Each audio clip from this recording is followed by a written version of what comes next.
Well, welcome to the audience here at the White House, to the students at Duke University joining us via digital conference or on the screen behind us, and to the audience watching on the live screen today. Welcome to you all. We're absolutely excited to have you here to help us kick off the President's Youth Sustainability Challenge. When the world gathered in Rio 20 years ago, it faced the challenge of how to continue to promote prosperity without jeopardizing future generations and the Earth's natural systems. The concept of sustainability was firmly launched. It took hold from community groups to governments to boardrooms, and Rio proved to be a galvanizing moment for a generation. President Obama, from his first days in office, recognized the challenge we face here. In his first Earth Day address, he said, "Now, the choice we face is not between saving our environment and saving our economy. The choice we face is between prosperity and decline. We can remain the world's leading importer of oil, or we can become the world's leading exporter of clean energy. We can allow climate change to wreak unnatural havoc across the landscape, or we can create jobs working to prevent its worst effects. We can hand over the jobs of the 21st century to our competitors, or we can confront what countries in Europe and Asia have already recognized as both a challenge and an opportunity. The nation that leads the world in creating new energy sources will be the nation that leads the 21st century global economy. America can be that nation," he said. "America must be that nation." Now it is your turn. Today, we are challenging you, America's youth and young adults, to tell the world what you are doing in your own words, in your own community, to foster sustainability and help to create an America built to last. Young Americans today are the most innovative and creative generation we've ever seen. You have inherited incredible challenges, and you continue to meet them with inspiring solutions. You've used mediums and technologies and ideas to connect one another that we before could only have dreamed about. You are the most connected generation ever. In our view, youth action is absolutely critical to advancing sustainability in the United States and around the world. So we at the White House are honored to have you all here to launch our first ever Youth Sustainability Video Challenge, which we hope will showcase the powerful role youth are already playing in raising the profile of sustainability. What do you see as the challenges? What do you see as the solutions? What do you see as the opportunities? One thing President Obama never loses sight of is the reality that there are millions of young people who wake up all over the country with a mission to make their community, their school, their country a better place. And we're lucky to have a room full of people who are engaged on youth sustainability issues today. So without further ado, let's get started. And we'll hear from some of our student panelists shortly. But first, we wanted to hear from some of the leaders across the government who are working on these kinds of connections, these kinds of global issues. So let me start by welcoming Ronan Farrow. Ronan serves as a special advisor to the Secretary of State for Global Youth Issues. He directs the State Department's Global Youth Issues Office. He's done a spectacular job of helping to foster innovation and connect with youth and connect the work of the State Department and U.S. diplomacy to youth efforts and innovation around the world. So Ronan, thank you for being here. Thank you for that introduction, and thanks everyone for coming here today. I know it's early. One of the exciting parts of my job is actually being able to connect with some of those young innovators that we're talking about here today.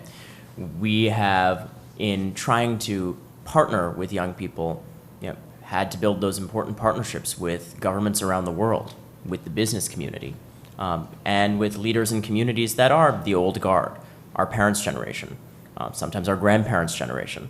But it's about connecting with young people. And for me, it's a treat to actually be able to see vibrant young people who have the solutions themselves. And, aside from anything else, very often it's better company. So I'm happy to be here. And I really do think that that framing of these issues is central to some of our greatest challenges all around the world. Our generation inherited, through no fault of our own, challenges from a changing climate to proliferating weapons to expanding disease pandemics. And very often, we inherit those challenges worse off than our parents did. That means that to cut through old enmities, old obstacles, and as pressing a challenge as any we face, the environment, and how to make sure we preserve it for future generations, we are going to need to tap new and innovative thinking.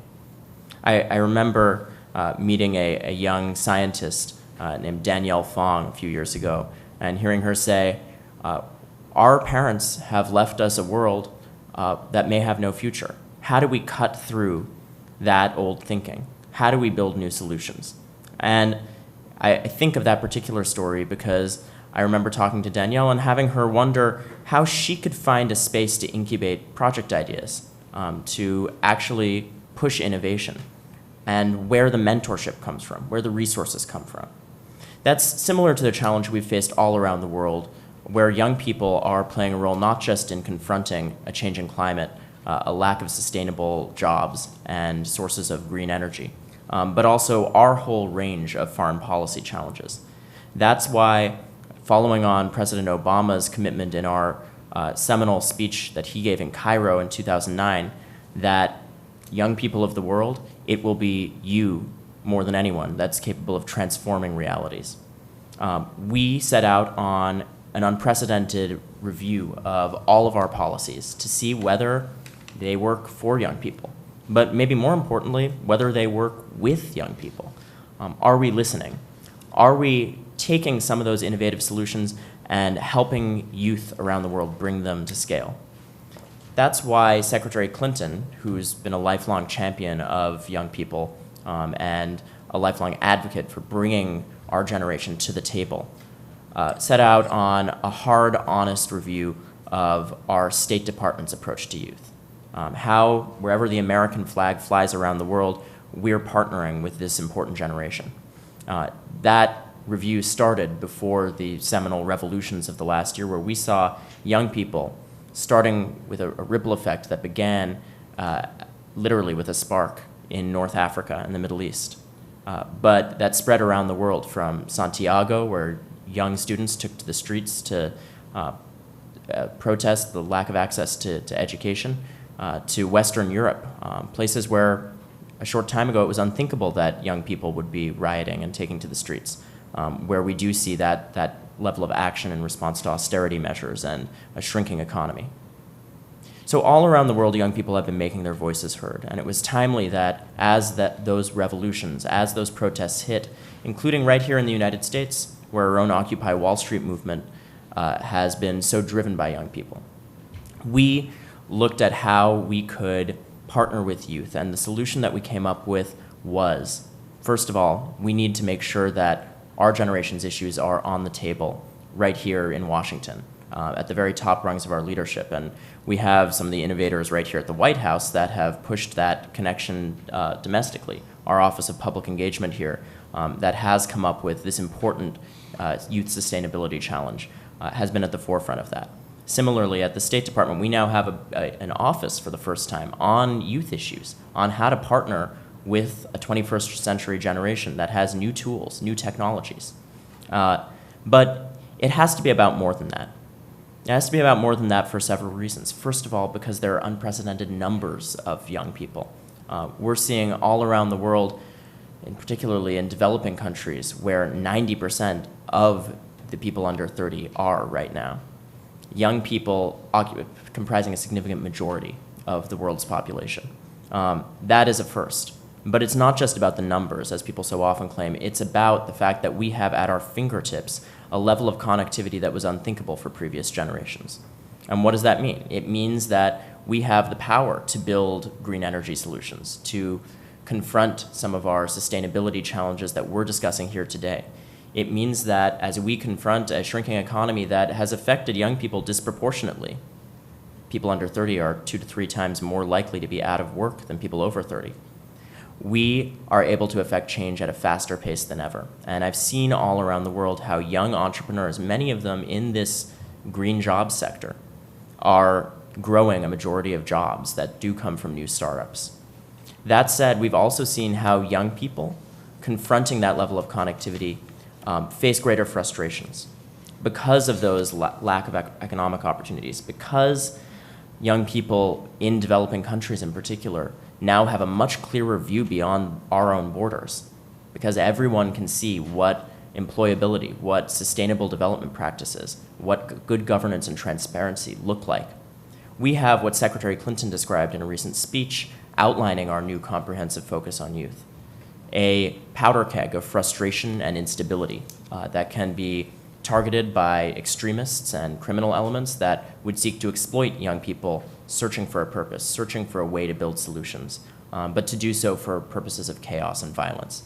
So we really understood that this new focus in Washington, the work that the White House is doing here domestically to link young people in America with young people around the world, and some of the action that we are undertaking that I'll describe to you today all around the world, is not just the right thing to do, it's also essential for all of our prosperity and all of our ability to confront our great shared challenges. So what are we doing around the world? We've built at more than 40 embassies councils of local young people that we bring into our American embassies, and we tap in many places for the first time for policy guidance, for ideas, where we turn to them and say, what are your solutions? And then maybe most importantly, where we then partner with them either through actual monetary support or simply through mentorship, through linking them to scientists, to entrepreneurs, to people in the business community that can help take their project ideas, their solutions in their communities and bring them to scale. And that is exactly the spirit in which the Youth Sustainability Challenge has been launched. And I think back to Danielle, who has now started a company called Lightsail, which is taking wind energy, compressed air, and turning it into a green source of energy that has tremendous potential and has excited investors. I see stories like that everywhere I go. I think of that one because I just recently saw Danielle give a keynote at the United Nations where investors from all around the world and countries from all around the world were excited about someone in their early 20s just taking a good idea and running with it. But in every country that I've had the privilege of working, I've seen that story told, and we want to see more of it told. Young Americans are the backbone of that kind of innovation. I've had the privilege for the Office of Public Engagement here over the last few years to travel around and talk to communities around this country. And I know that America has the potential to confront all those challenges I talked about. That's particularly important following on the commitments that you just heard about out of the first 1992 Rio conference. It's at a turning point right now where we need to see those initial commitments carried through on by our generation, and where I really believe that it will be us, the people who are under 30, who carry forward the torch most meaningfully. That's exactly why this sustainability challenge, where I encourage all of you to make your voices heard, to submit your ideas, is so important. And that's why we're linking all of your voices into our participation in that international conference on the environment. Young people from all countries will play an important role. And the United States will be setting up shop and demonstrating some of the ideas that young Americans have. I think of projects like a team of 13-year-old girls called the Flying Monkeys who designed a prosthetic hand for infants that have disabilities. And they'll be one of just tens of projects that we showcase from Young Americans, including a section where we showcase the best and brightest ideas to come out of this challenge that we're talking about here today. So that's an important platform. It's a way for all of the people in this room and the people watching via DVC, and I thank you for joining too, to make sure that you're joining arms with all of our fellow young people around the world to confront this important challenge. And it's a way to start the important process that this administration has prioritized so effectively of supporting young ideas wherever they may flourish and making sure that they are a part of our solution as a country. So thank you again, and I'll look forward to hearing the rest of the conversation today. Ronan, thank you so much for that global perspective and for your critical work in connecting youth to the U.S. diplomacy effort. Thank you. Next, we'll hear from Nancy Sutley. Nancy serves as the chair of the White House Council on Environmental Quality. She brings deep experience across local, state, and federal government. She serves as the President's principal environmental advisor and will offer us a perspective on the national approach to these issues. Thank you, Gary, and welcome to all of you. Good morning, welcome to the White House. And we're very excited to have you here for the launch of this Youth Sustainability Challenge. And I think it's certainly an exciting moment for us, and we're really looking forward to hearing from all of you and the energy that you bring to this challenge. And you represent young people across the country who are really stepping forward to find the innovative solutions to the challenges that our environment, our economy, and our energy system face. And we here within the Obama administration are very committed to taking strong action and working with all Americans to meet these challenges and create an America that's built to last. And we know that sustainability is key to building that America built to last. And it's important to protect our environment, to protect the natural resources that we all depend on, the air we breathe, the water we drink, our forests, our oceans, and our coasts. And we need these to, as the foundation for a strong and a prosperous economy and a strong and a prosperous society. But sustainability is also about making sure that communities have access to education and health services and to safe and healthy food. It's about giving workers skills that they need to compete, and it's about growing clean energy jobs and the industries that will fuel our economic growth for generations to come. And it's about linking Americans together to more effectively with government and with decision makers, and linking people around the world together more efficiently and more effectively with government and with decision makers, so that we have a voice, and everyone has a voice in building the country and the society that we want.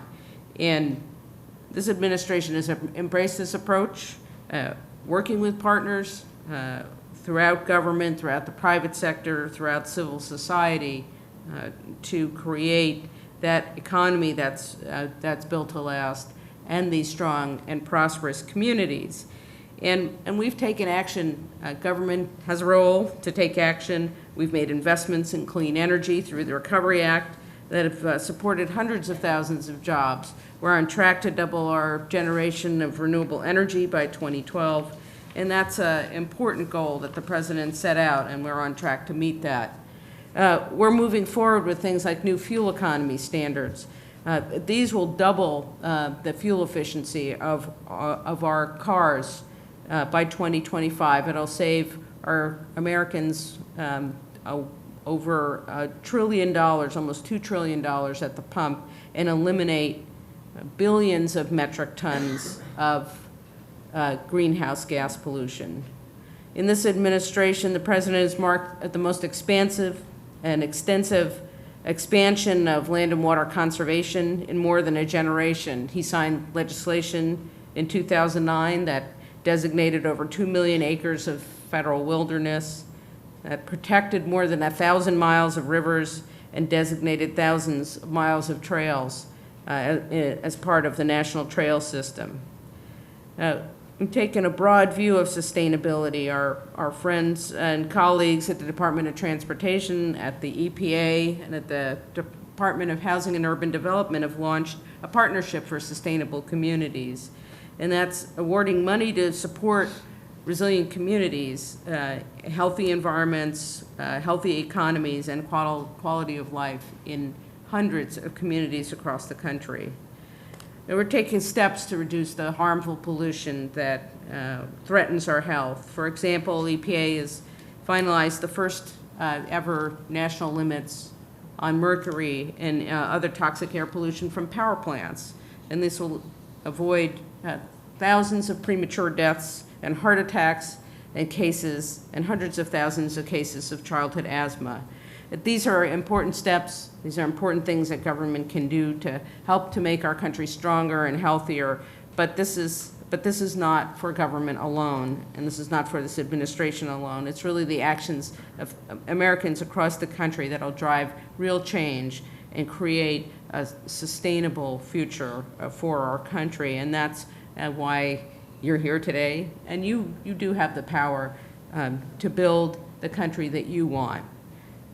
As future leaders and current leaders across all segments of American society, you can make a difference by taking action in your own lives, in your schools, in your communities, and in your careers. And as Ronan and Gary said, you have tools at your disposal that a generation ago we could never have imagined. The connectivity we have, the access through social media in networks of people and information are incredibly powerful tools, and it helps to give you unparalleled opportunity to understand the world and others' experiences, and to generate and share solutions to sustainability challenge, and to build the networks across the world that can inspire action.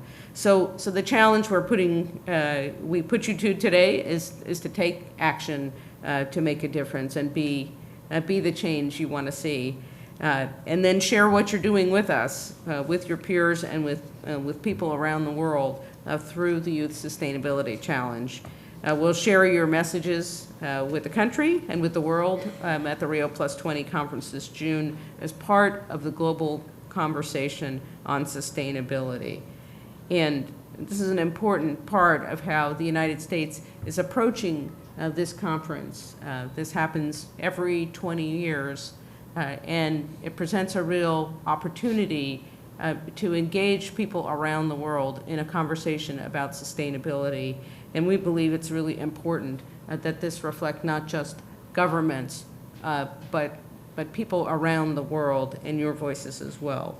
So we're looking forward to hearing from all of you on what you're doing to create America Built to Last, and we know we'll be inspired. So thank you all very much for coming and joining this effort, and we look forward to working with all of you towards a healthy and prosperous future for the United States and for the world. Thank you very much. Nancy, thank you for the Obama administration perspective on that. We're really pleased as well to be joined by Bob Perciasepe.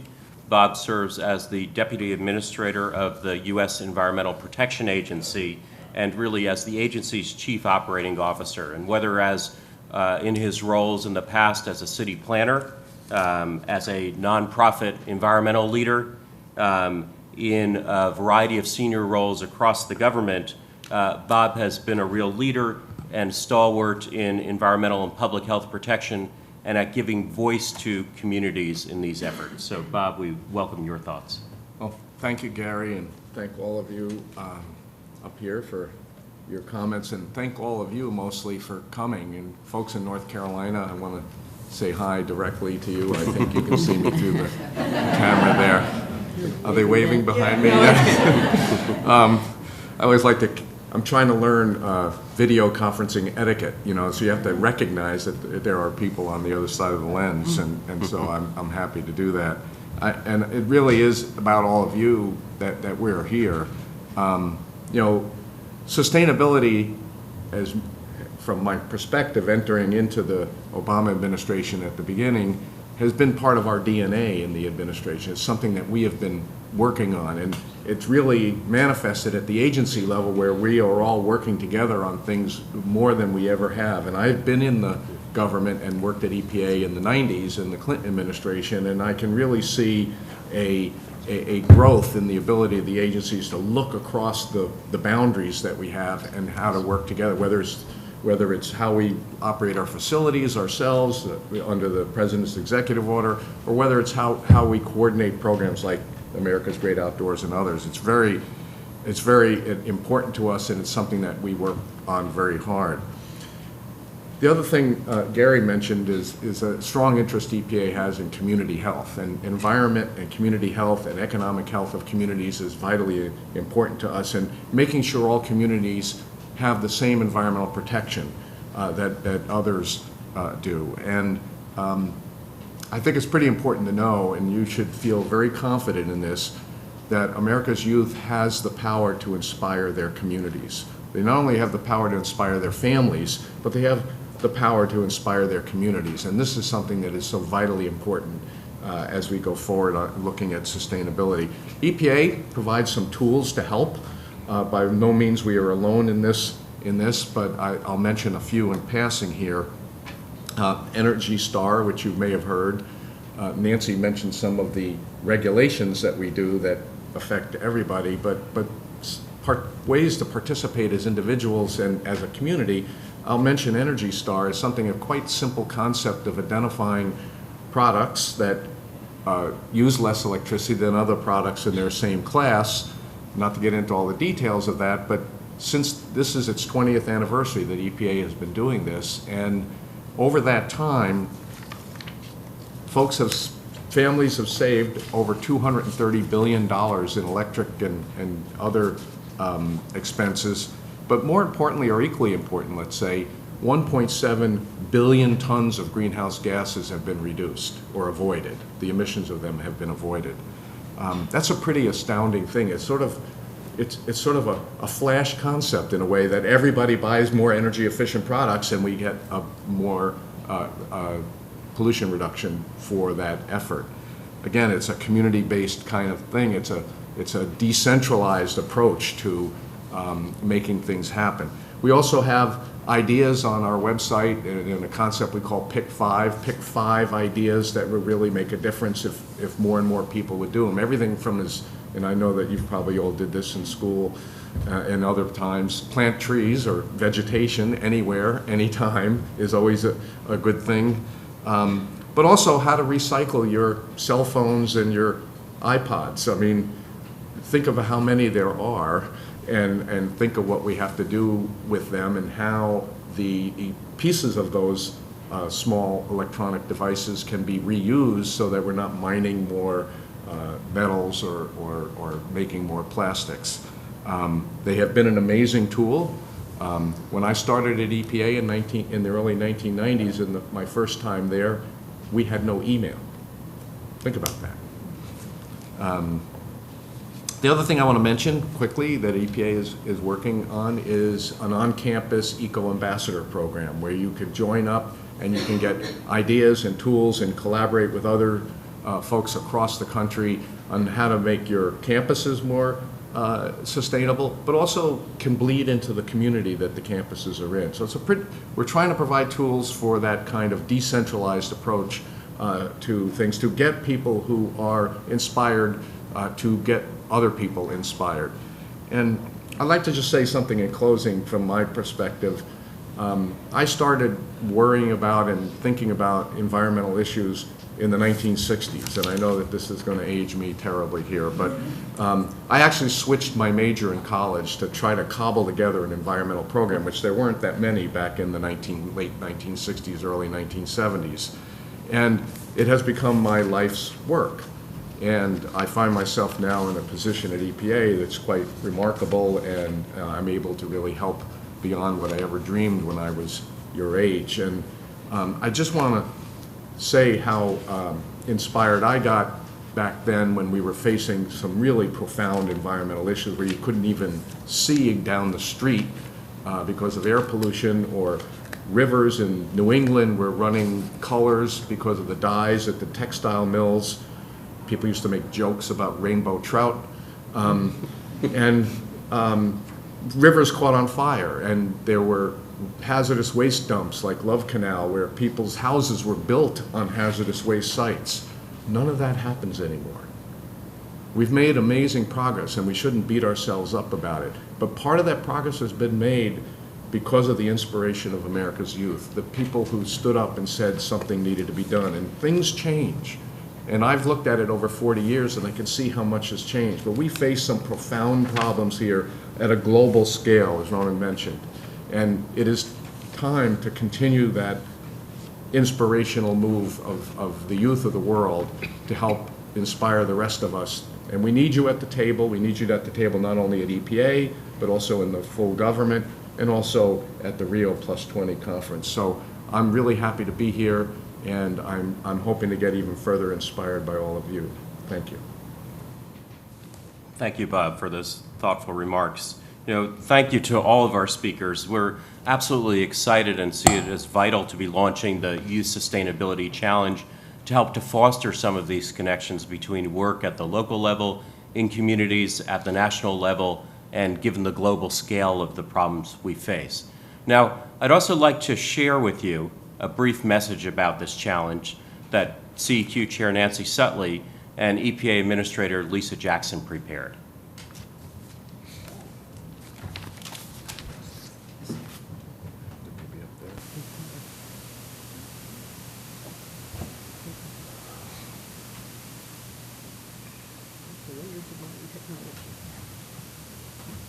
Appreciate your bearing with us for a minute.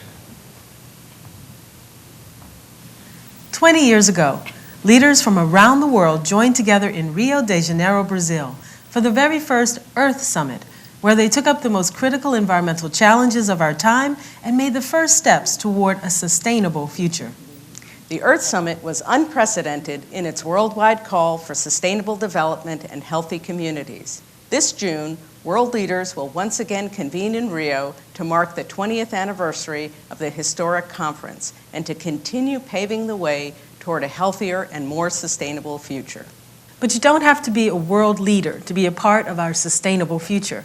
As President Obama said, the true story of the environmental movement is not about the laws that have been passed. It's about the citizens who've come together time and time again to demand cleaner air, healthier drinking water, and safer food. Making change is not the work of government alone. Change comes from Americans across the country who take steps in their own homes and their own communities. That's why, as we prepare for the conference in Rio, we want to challenge you, America's future leaders, to do your part. We want you to tell the world how you're fostering sustainability and creating an America built to last. Submit a video message for the Youth Sustainability Challenge, telling us what actions you're taking at home, at school, and at work. Whether you're riding your bike to work, making your home more energy efficient, or organizing your neighbors to clean up a nearby park. To take part in the Youth Sustainability Challenge, visit whitehouse.gov/sustainability-challenge to tell us what you're doing to make a difference. Video entries will be evaluated by a panel of judges, and the winning participants will be invited to an event at the White House. Lend your voice to our sustainable future by sharing your story through the Youth Sustainability Challenge. As the next generation of leaders, you have the power to create an America built to last and to change our world for the better. Great. Thank you. Do you like the matching outfit? That was completely by accident. Let me just take a minute and describe a little bit more about the challenge and how it's going to work. Back in February, a group of U.S. government officials, international representatives, technology industry leaders, and students gathered at Stanford University. And the idea was to explore the ways in which information connection technology and the power that it offers can help to advance solutions to some of our most pressing sustainable development challenges, and to bring together communities that don't ordinarily talk to each other or collaborate to find those solutions. Bob told the story about EPA and email. Let me just say, when I was in college, people used to contact me by leaving notes on my bicycle as it was parked out in front of the library or the student center, saying, "Bicycle, tell Gary to meet me at 5 o'clock for dinner." Now, that probably is an unimaginable technology today. And when we were at Stanford, I had the privilege of meeting with an engineering class who were, as part of their class project, working on developing mobile phone apps to help promote maternal health in Africa, to help develop cancer registries, to track disease throughout developing countries in Africa, to tackle some of the most pressing global challenges that there are. And that kind of innovation, that kind of idea is really, in many ways, the quintessential U.S. American contribution to sustainability since Rio 20 years ago. So in building this Youth Sustainability Challenge, we want to capture some of that energy. We want to capture some of that innovation. We want to recognize the important moment that the Rio Plus 20 conference represents, the opportunity that it represents, the way that youth action and connection technologies can impact sustainability, whether locally or globally. So, as the video described, participating is easy. Visit the White House Initiative page at www.whitehouse.gov/sustainability-challenge, one of those nice short names. It will lead you to the video challenge where you'll find detailed descriptions about how to film and submit a short video demonstrating your action, your commitment, your accomplishments that make your home, your school, your community more sustainable, promote sustainability in general, or challenge the U.S. and the world to do more. You can also learn about U.S. government programs there that can help to inspire you and facilitate choices and provide ideas about how to engage in your community. And we'll be accepting those video submissions through the end of May. A panel of senior administration officials will select winning videos in 4 categories, and we'll also ask that you participate with your friends and encourage your peers to vote for a Popular Choice Award, which will be the 5th selection. And in doing this, we really encourage your creativity. We encourage your innovation. We encourage your expression. That's what this is all about.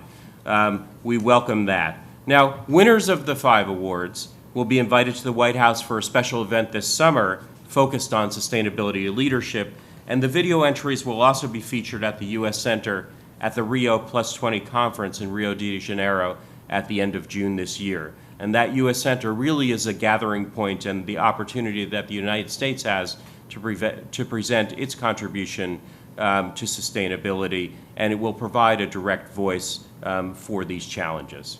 So with that, allow me to thank our participants from Duke and the audience on the live stream, and most importantly, to thank our speakers for their very important perspectives. We appreciate your being with us today, and we look forward to seeing your video messages. So please join me in a round of applause for our panel.